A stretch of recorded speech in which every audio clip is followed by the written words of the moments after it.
Hey everyone, welcome back to DTVC Extra.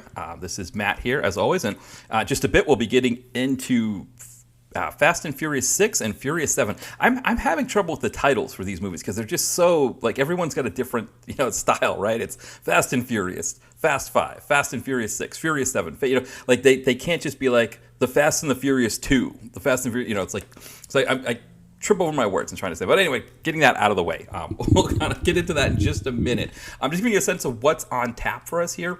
Next week, Will from Exploding Helicopter is back on the podcast as we look at two films from Olga Kurylenko. Looking at High Heat with Don Johnson and then The Courier with Gary Oldman and Dermot Mulroney as well. So we get to talk a little bit more about Olga Kurylenko's career and kind of how she's doing, sort of as a lady of action.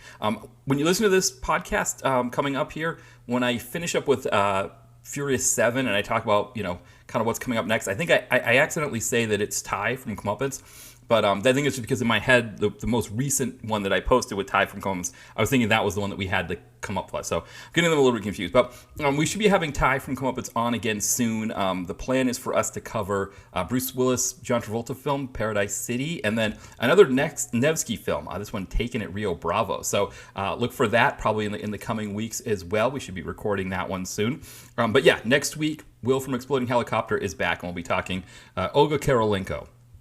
In terms of the site, we've got this coming weekend, we've got Do or Die, Andy Sidaris film. So in our continuing mission to get all those Andy Sidaris Lethal Ladies films on the site, we'll be looking at Do or Die.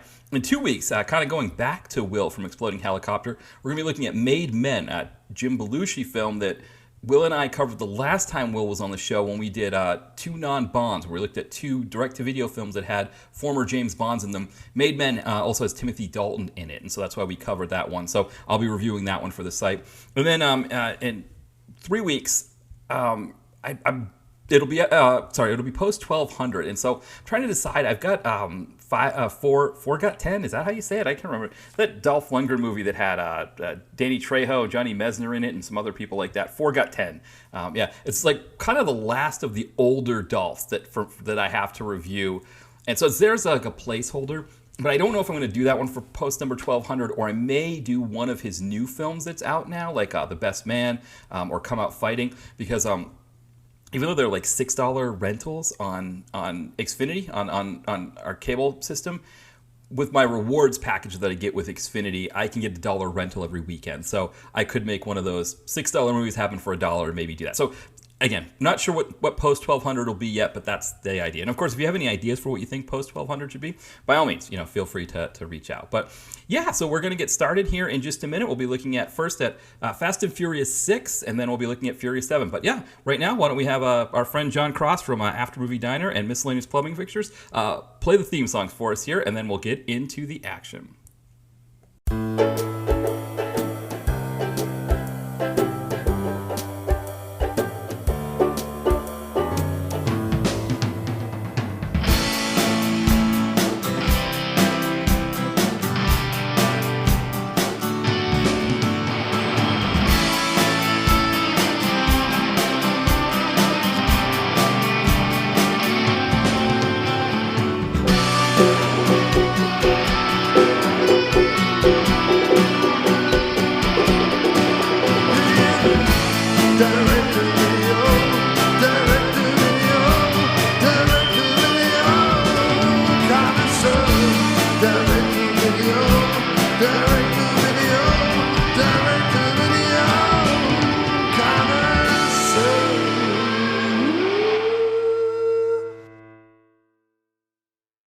All right, we are back with DTVC Extra.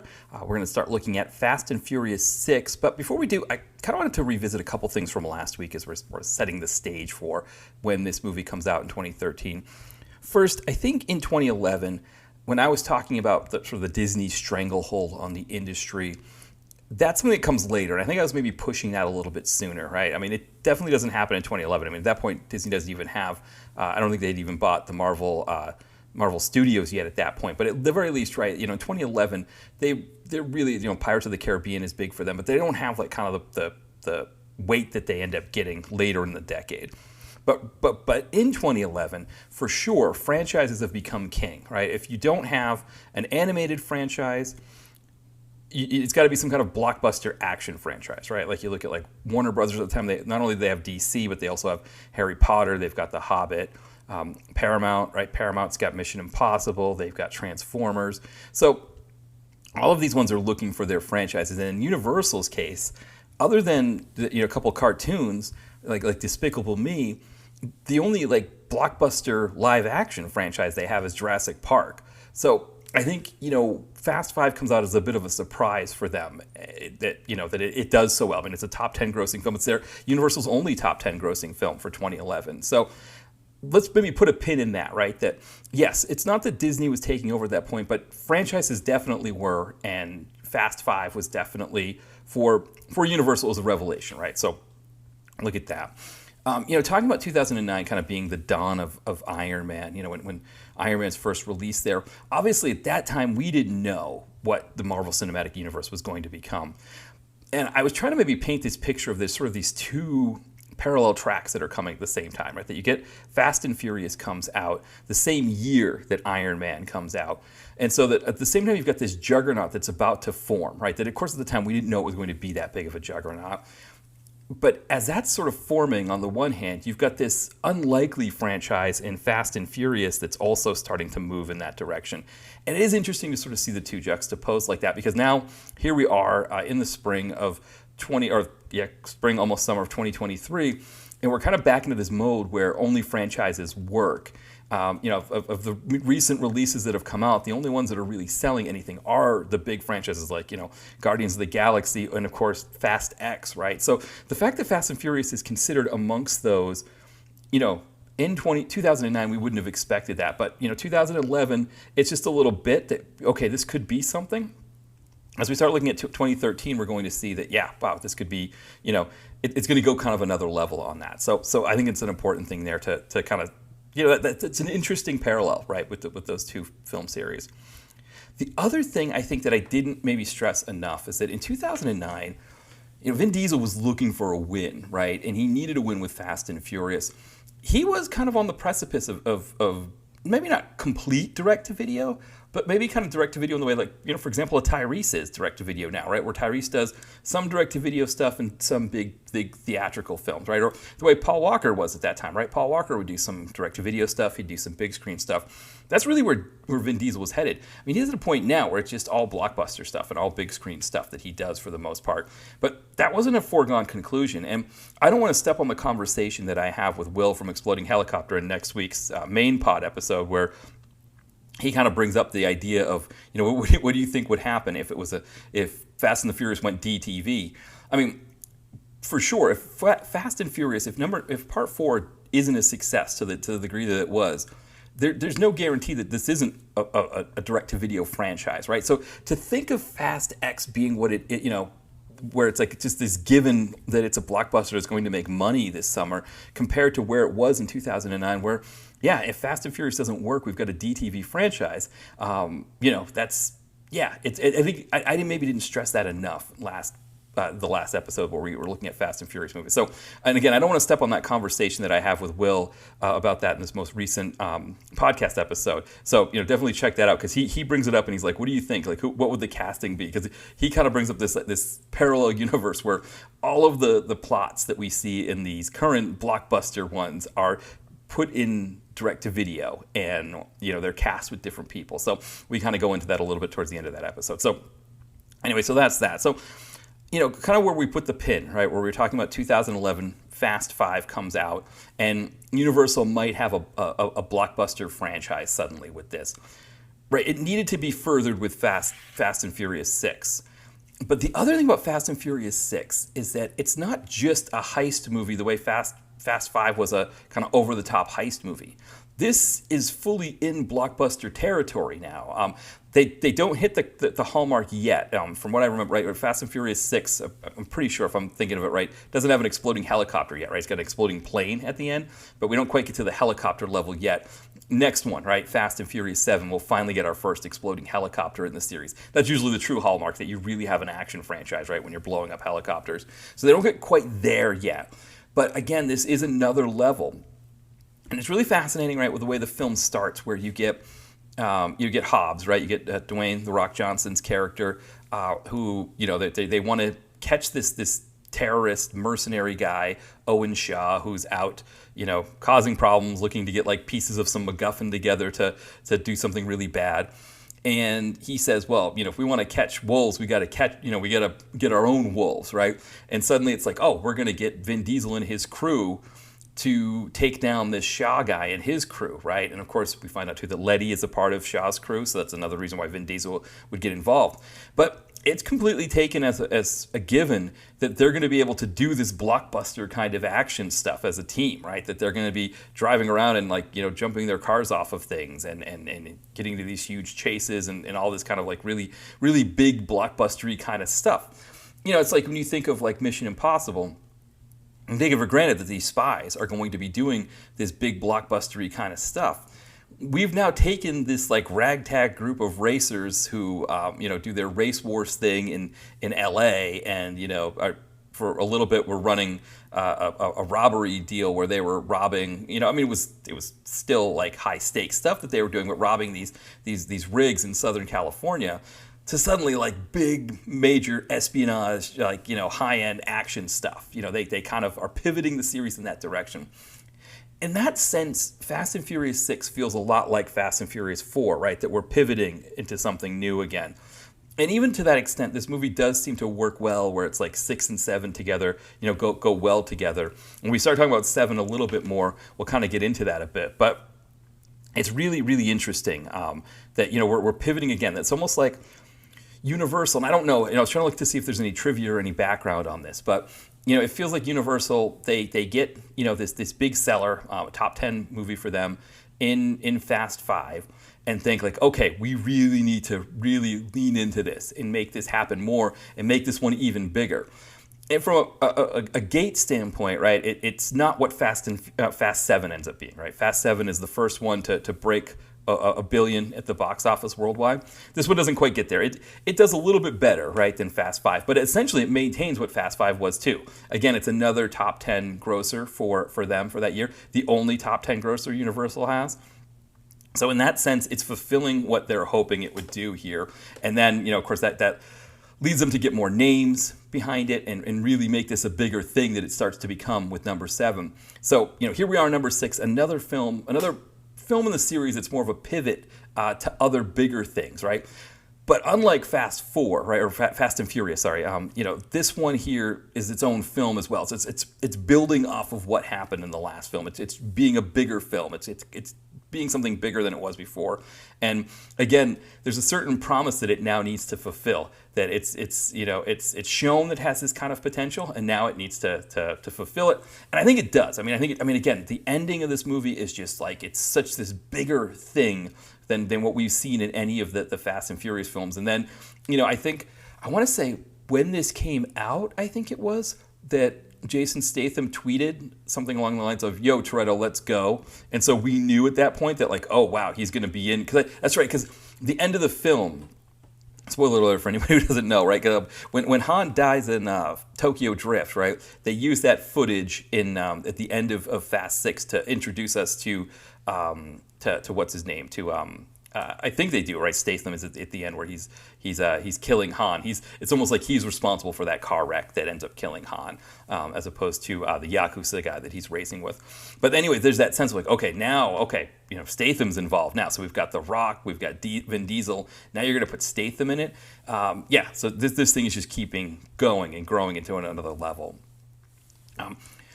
In terms of what happens within the film itself, I think one of the big ones for me is Letty as Michelle Rodriguez and her fight scenes that she has with Gina Carano, because Michelle Rodriguez, I think, in terms of female action stars, for me, and I talk about this a little bit in the upcoming podcast we have next week with Will from Exploding Helicopter, where we talk about Olga Kurylenko.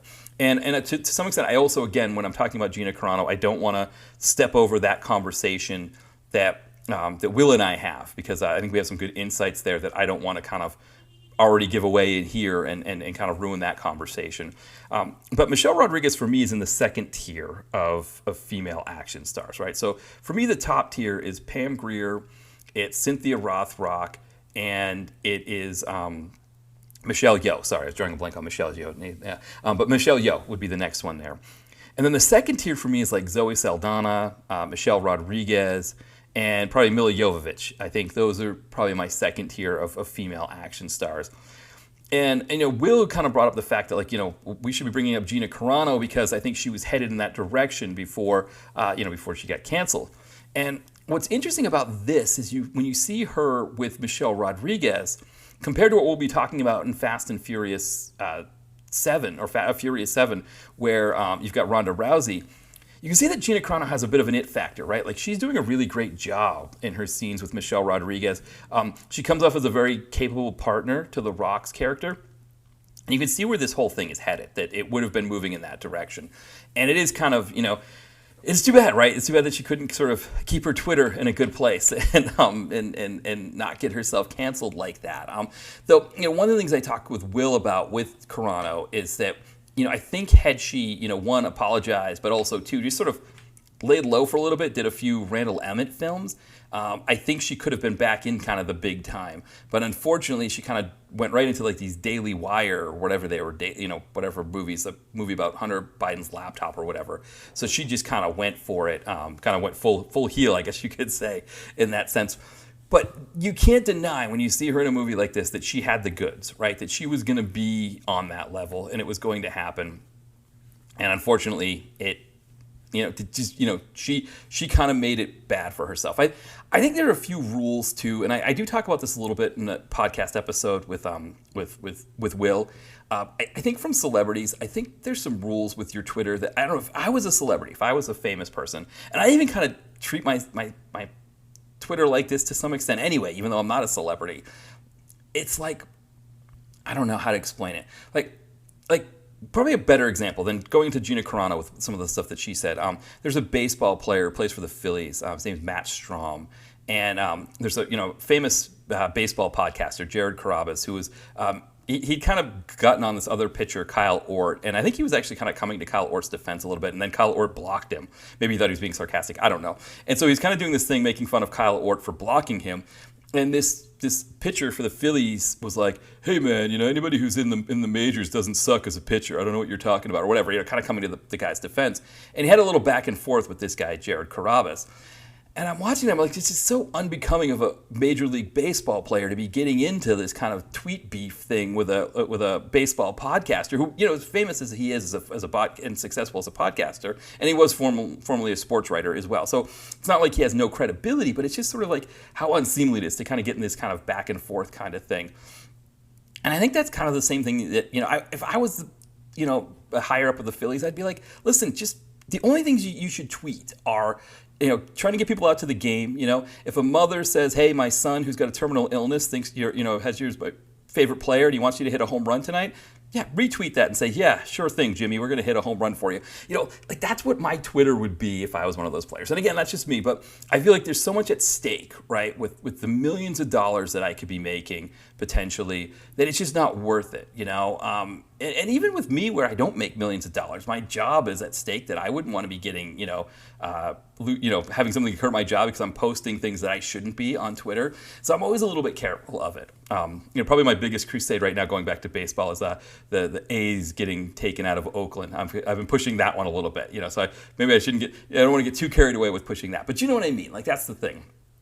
And I think from Gina Carano's standpoint, it's like she had all of this there. I mean, when you watch her in Fast and Furious 6, and see her on the first couple seasons of The Mandalorian, you see like the rising star that was there. And I think it's just one of those things, like why do was it worth it to make fun of people's pronouns or whatever, like she did that one time, or was it worth it to compare COVID restrictions to Nazi Germany? I mean, I don't know. I mean, here's another rule that I think, again, not only famous people need to follow this, but I think anybody, if you want to avoid trouble, here's a really great rule to follow. You should only talk about Nazi Germany when you're talking about it in a historical context, right? Shouldn't use it as analogies, making jokes about it. Some people would say, well, what do you mean not making jokes about Nazi Germany? I mean, Mel Brooks did it, Larry David does it all the time, there's, Hogan's Heroes, So then maybe that's like a 1A on the rule, do a checkbox, are you as funny as Larry David? I'm not as funny as Larry David. Okay, not going to make any jokes about Nazi Germany or the Holocaust or anything like that. Like, it's a very easy, again, is it worth it to get into things, to make those kinds of analogies? And I think, from Gina Carano's standpoint, I think we see it, right? That, like, the talent was there, but, if you're Disney and you're making these projects, can you deal with the fallout? A great example is Mel Gibson, right? I mean, all of the stuff that he's done, people say, well, look at him. He's still got a career. Yeah, but does he, though? Right? I mean, he's doing these Randall Emmett movies, which, we watch and we talk about and things like that. But, he should be like a villain in a Marvel movie, or he should be a hero in a Marvel movie, right? He should be in these big blockbusters that we're talking about here. He should be in these Fast and Furious movies, right? But, they can't touch him because he's, his dad's a Holocaust denier, and he's kind of on that wave there. And he said plenty of horrible anti-Semitic, he's got really bad views that he's been pretty adamant about. I think when you're looking at it from a career standpoint and you've got millions of dollars at stake like that, for me, it's just not worth it. And when you see Fast and Furious, I see Fast and Furious 6, it's like, oh, Gina Carano, we could have had some really great stuff with her. And we did have some really great stuff, I think this is an example of something that, she's really fantastic in this. And so, yeah, I'm not going to get into whether the politics were right or wrong or anything. And to be honest, a lot of the stuff that she was, she got, as we say, canceled for, right? It wasn't really politics. It's more like human interest stuff. But either way, right, I think for me, I don't know. Is it worth it, right? That's always the question. And in her case, I mean, hopefully it was. Maybe it was worth it for her. But, we lose out, right? We as the fans ultimately lose out. And I think, again, Will and I get into this a little bit more on the podcast coming up. Because, again, we're talking about Olga Kurylenko, who, Olga Kurylenko is someone who slots past. She slots past Gina Carano, right? And now you look at her; she's reprising her role of Taskmaster in another Marvel movie coming up, right? She's kind of just plugging along and getting these parts and doing this kind of stuff. So, Olga Kurylenko is moving into that second tier that we were talking about, that Michelle Rodriguez already inhabits when she's making Fast and Furious 6, and kind of, has just been establishing herself there for that. Gina Carano was headed in that direction, and it's kind of a shame. But anyway, I don't want to harp on that too much, because, again, I just really like the scenes that she has with Michelle Rodriguez. I think Michelle Rodriguez shows up here. She's back. Hey, I'm back in Fast and Furious saga, and she really, really goes for it while she's back here. We get the usual, right? We get Vin Diesel. We get The Rock. One of the things that I didn't like about how the series turns is how Tyrese becomes more of a comedic, like, foil sort of character. He's more of the jester in the group. And that's something, I don't know. I liked how he was in part 2, where he could be funny at times, but also be serious at times. And this, it's just like, I don't know, if somebody liked the way, if, Justin Lin or whoever's making the movie liked the way he yelled, like if the car's getting out of control, and he's like, he's one of those, kind of guys. If people they just like that, so they made him into that character. And we get into part 7, right? I'm going to talk a little bit about his chance to sing. But, I don't know. I like Tyrese. I like his music. Of course, as somebody who I talked about in a previous podcast episode, that I really liked his music. His first self-titled CD was one that we played a lot in college. I was a fan of him as a singer. And, I think as an actor, I think, the offbeat comedic stuff really works for him, and I think he's good at it. This isn't really offbeat comedic stuff, though, right? He's the butt of jokes in the group. He's the one that doesn't have his shit together kind of character, right? That we all laugh at, like, oh, look at that Tyrese, he's driving out of control. Like, oh man, look at this. Like right in the next movie, right, when he's doing the parachuting thing, and he's like, oh, I'm parachuting in my car. Oh, look at me, I'm yelling. Where while Vin Diesel and everybody else is like completely calm about it, it doesn't really bother them, but I'm freaking out. Like he's become that character. I don't know. It's a kind of, I don't know, I kind of liked him. I mean, I guess every movie, you need that, which I don't know. Why does every movie need that kind of character? Like, why does everyone need that kind of guy who's kind of more annoying than fun, or more annoying than exciting? And I don't know why it needed to be Tyrese, like why it had to fall into him, why he, and I mean, he seems to his credit, he plays it well, right? He's good with it, he does it. But yeah, I don't know how that evolved into that for him. And so this movie really starts to set that up, right? There's scenes where he's like, shooting weapons and they're flying all over the place and hitting things. He's just kind of being a goofball. So, I think he kind of, he's going to be this even more, right, in later movies. But yeah, so we'll kind of see. But I think overall for this movie, I don't know where I put it in the overall pantheon of the movies, because it is just something that's just like it's so different from the other ones. And I remember watching it the first time and thinking that, like, wow, this is, they're just taking for granted that these guys are all just doing this kind of like big stuff. Like these characters are just all up to this task. And it was just sort of like an understood thing that they were going to be up to this task and just do this. I didn't see that coming, and I don't, watching it again a second time through, it still kind of has that kind of unnatural feeling for me, but I just went with it, and I'm just good. I mean, again, it's a movie, right? We can just go with it. And I mean, of course, they just go for it for bigger levels, right? When we get into the later films, right? When we get into 7, we get into 8, it's going to be like kind of another level with this stuff. And then, of course, after 8, we go to the Hobbs and Shaw. So we get another transition right after 8, where the Hobbs and Shaw thing comes in, and the series takes a different turn on us. So we'll get into that a little bit later. But yeah, I think for number 6, it has a little bit of a part 4 feel for me, that we are pivoting into something else. But, overall, again, I think the big pivot is just that this thing is going to be a bigger movie, and that these movies going forward are going to be bigger.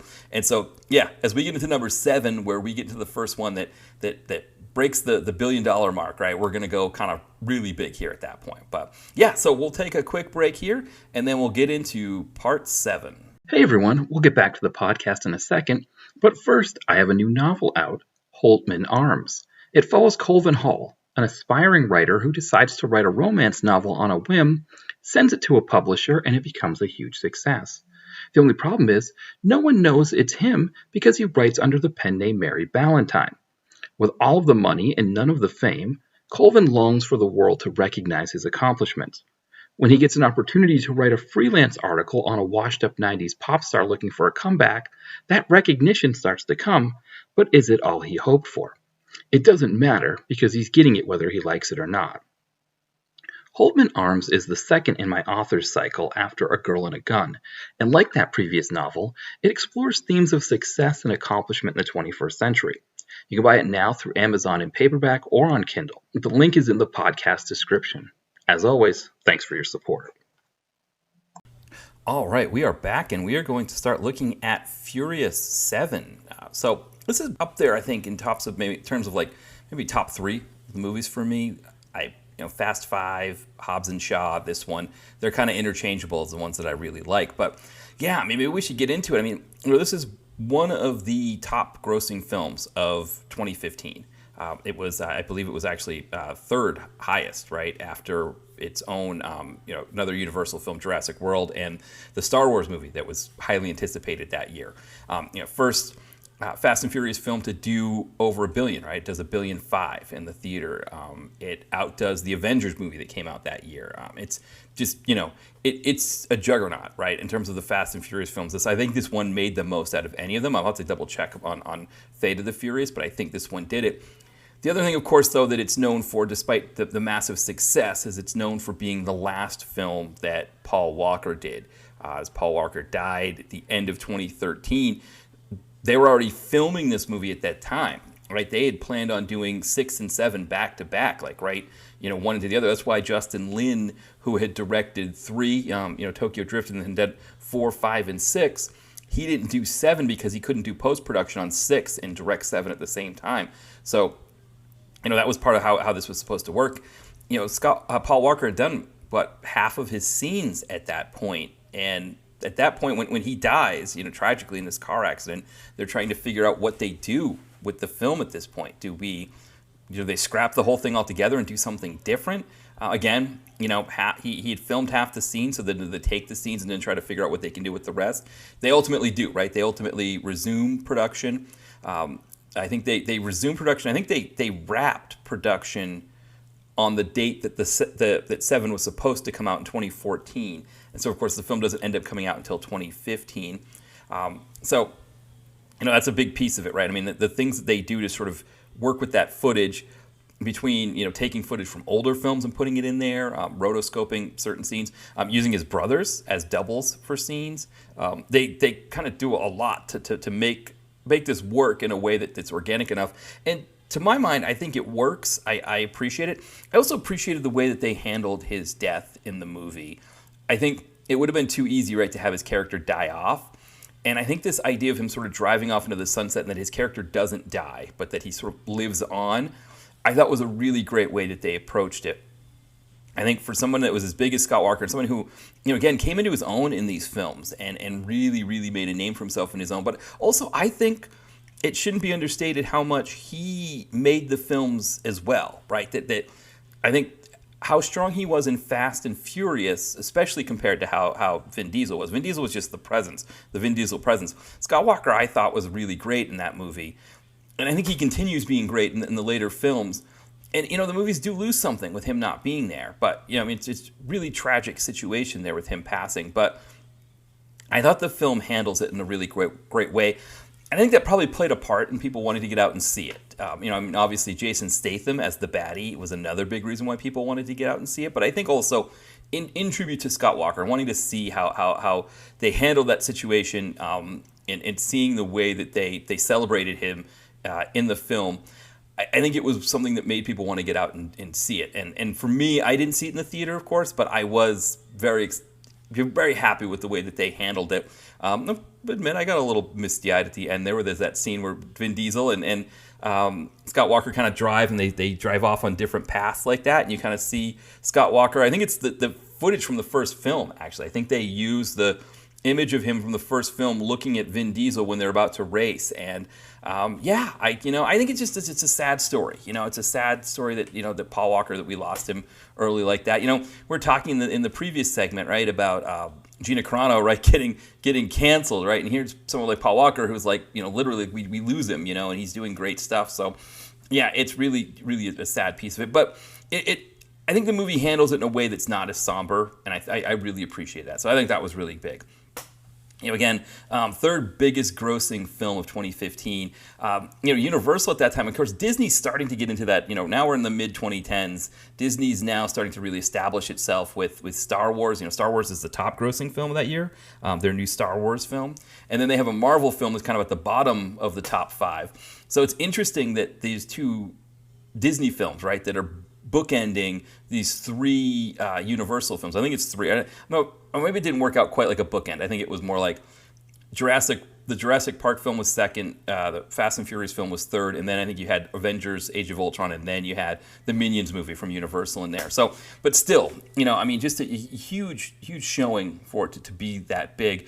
And I think that's what establishes the Fast and Furious franchise going forward. At this point, it has officially planted its flag in the big budget franchise world. At this point now, you have to. It has to be in the conversation with the Marvel movies, with the DC franchises, with Jurassic Park movies, whatever big franchises that you're thinking of. Fast and Furious has to be in that conversation, and part of it is that now they've carved out that space for themselves, but part of it is that space that other film franchises can't use, right? So that means that when Terminator Genesis comes out, or I think it's maybe the later Terminator, like we were talking about in the previous episode, right? There isn't the room for it to kind of grow and be the blockbuster that it was trying to be. Again, we get the Charlie's Angels reboot that comes out kind of later, or a little around this time or a little after. Same thing. So in a way, the Fast and Furious films, it's this unexpected juggernaut franchise that nobody saw coming, but then it meant that all these other established ones that the studios kept trying to push, there wasn't the room for them there. That Fast and the Furious comes out of nowhere and claims this space. It's really, really an interesting story. And again, Furious 7 is the one that really establishes it now. That like, okay, 5 and 6, right? 5 is sort of the breakaway hit, right? Nobody's expecting it to be a top 10 film that year. 6 essentially solidifies that it's that top 10 kind of movie, and then 7 is the one that says, no, this is it. We have this blockbuster franchise that we can now plan. We know when we put out a Fast and Furious movie, it's going to be a top 10 film. I don't remember if 9 made it, because again, 9 came out in the pandemic. We can't really count those pandemic years. I think 2020, 2021. It's hard to count those for anything, but obviously, Fate of the Furious, Hobbs and Shaw are big ones. And then, of course, Fast X, which I still haven't seen yet. I got to get there and see it. As of me recording this, I haven't seen it yet. So hopefully, I'll try for this weekend. We'll see what happens.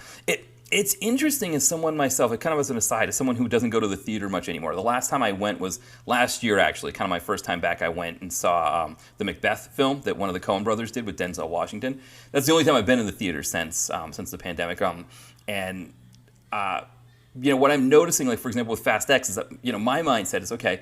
A blockbuster is going to be in the theater forever, right? And I went to see like when it was showing and realized like, wow, at my local theaters it's already down to 4 showings a day. That's it. That was quick, right? It's suddenly down to 4 showings a day. I don't know how many screens it's on. So it doesn't look like it's on that many screens anymore either.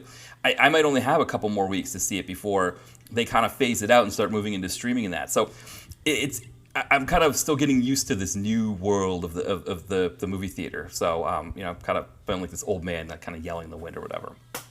Okay, couple other things. I mean, Statham, right? We have Statham as the baddie here, and he's just fantastic. I think what I read in the trivia, he only has like 17 lines in the whole film. I mean, he just doesn't say much, but he's just electric, right? You love Statham, and he's part of the reason I think too why the franchise becomes more solidified. Is now we've got in addition to Vin Diesel, in addition to The Rock, we now have Jason Statham involved in this franchise. And again, I would say, I think Paul Walker also was establishing himself as a bigger name too at the time. That the whole thing kind of works in that vein. And I mean, Statham just takes the whole thing to that next level, the same way that The Rock took things to the next level in Fast 5. Statham does that for this one here. And I mean, I was kind of wondering, I'm like, what are they going to do with him after this? Because they can't make him into a good guy, can they? Right? Like, I just didn't, he was so bad, right? He's such a baddie in this. Like, there's no way they can make him into a good guy. They figured it out, right? They figured it out. So there's that piece there. I want to go back to Tyrese again, kind of this crusade that I have on trying to make Tyrese a little bit more serious a character. There's a scene, right?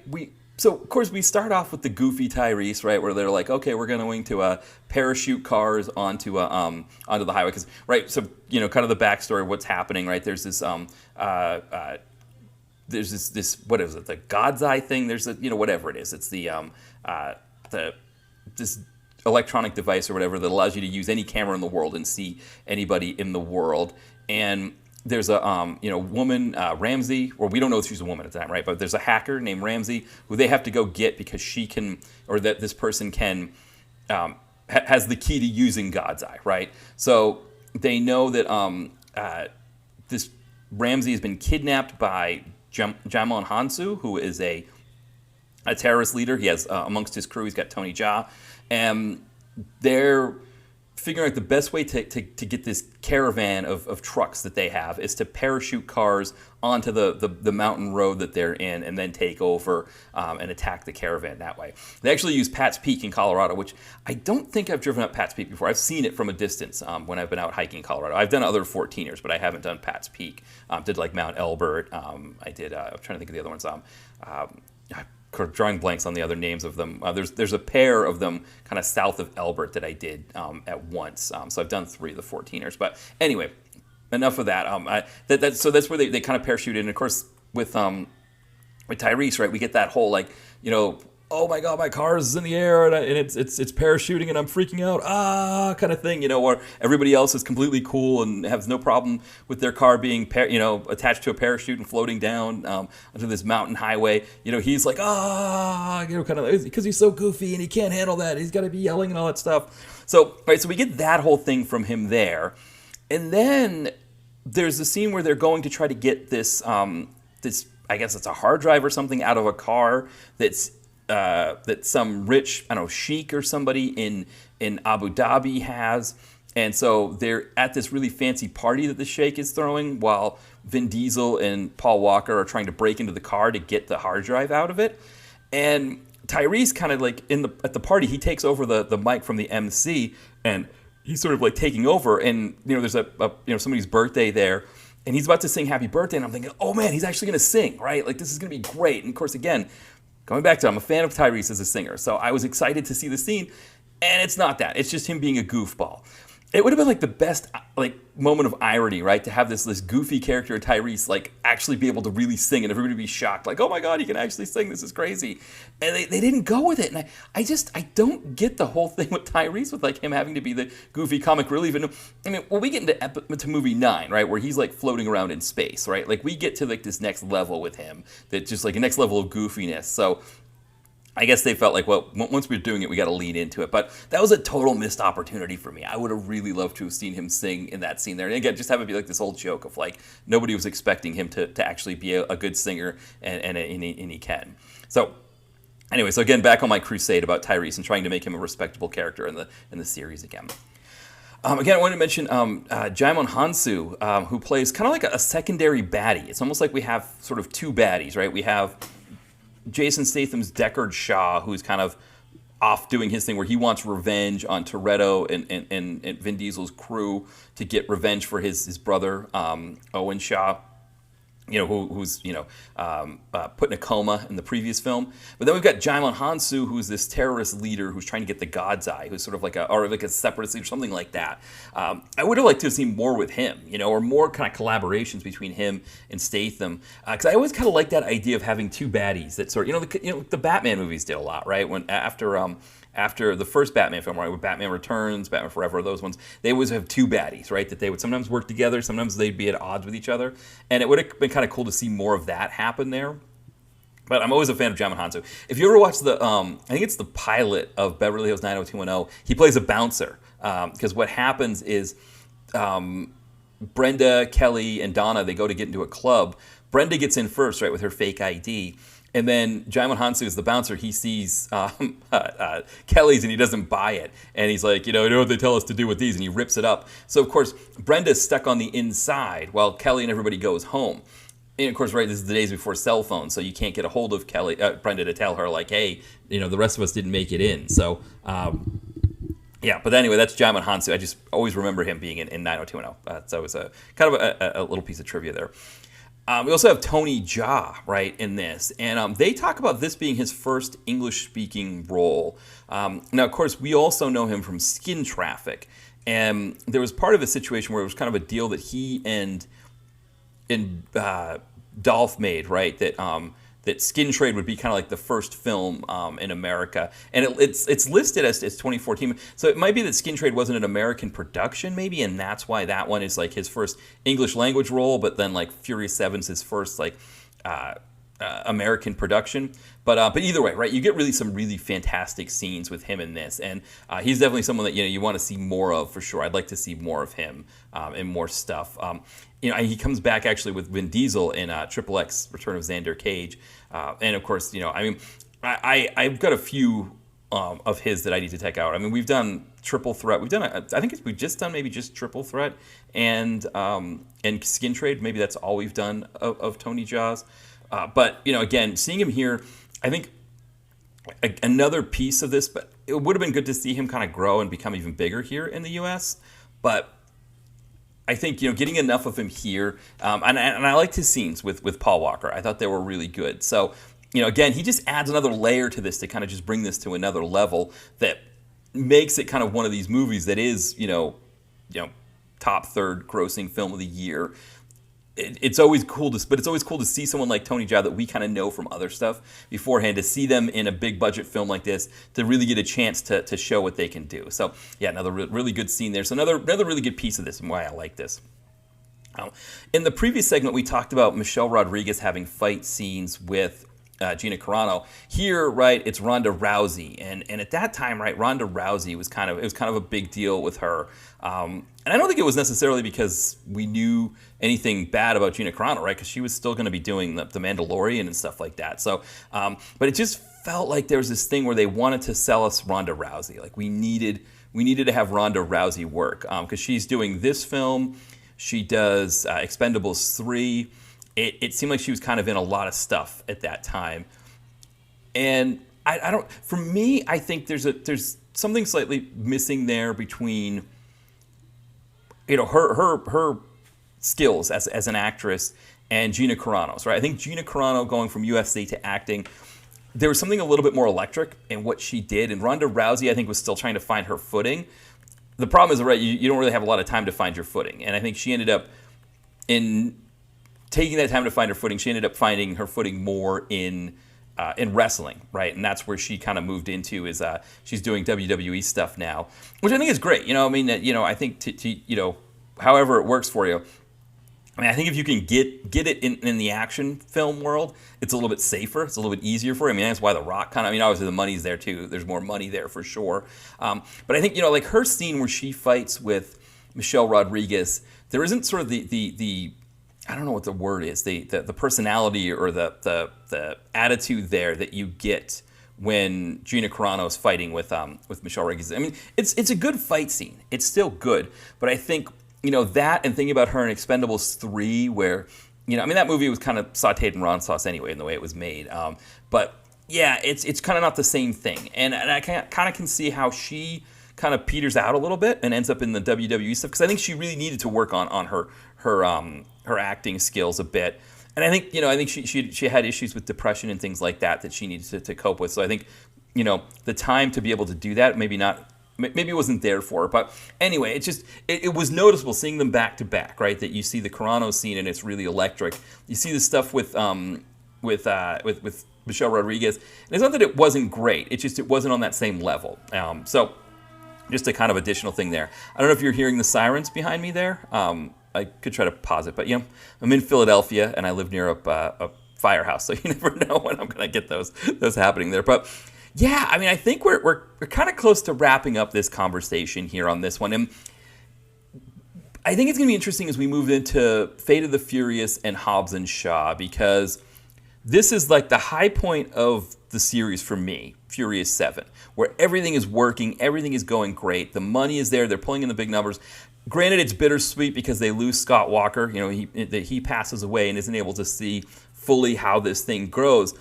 But then it becomes a bit of a victim of its own success when we get into Fate of the Furious, right? And we're going to start talking about, the animosity that comes as they start to discuss the Hobbs and Shaw movie at the end of shooting Fate of the Furious, that the rifts that happen between Vin Diesel and Dwayne Johnson and also Jason Statham.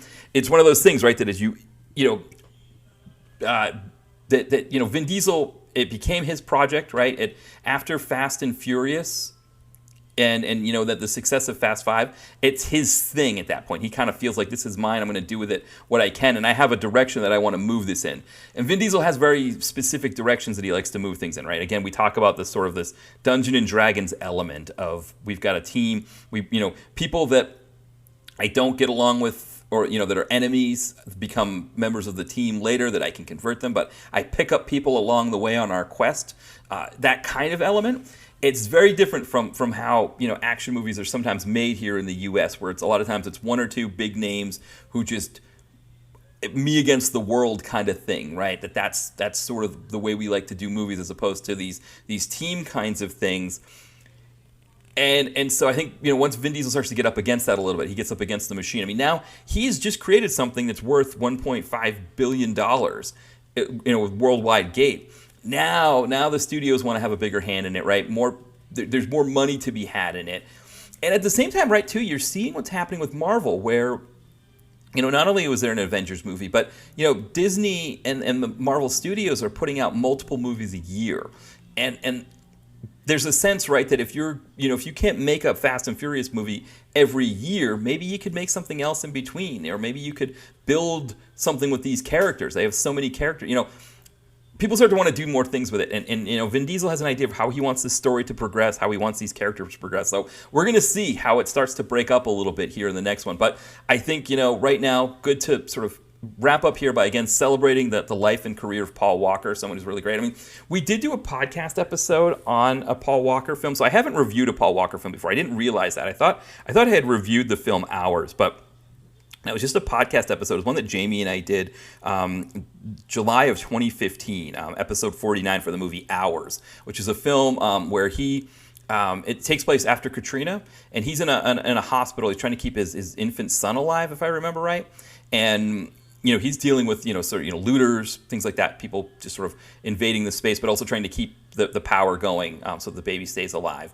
So really, really good movie. But yeah, that's the only time we've really worked with Paul Walker. I mean, I did Fast and Furious. I did cover that as sort of like an extra on another another review I did. Remember, I don't know if you remember, I used to do that sometimes with my reviews where I would review a DTV film, and then in the last paragraph, I would add in something about a current big screen film. So I did Fast and Furious that way. I think I did the fourth Die Hard movie that way. Yeah, so I would sometimes talk about those different movies in ways like that.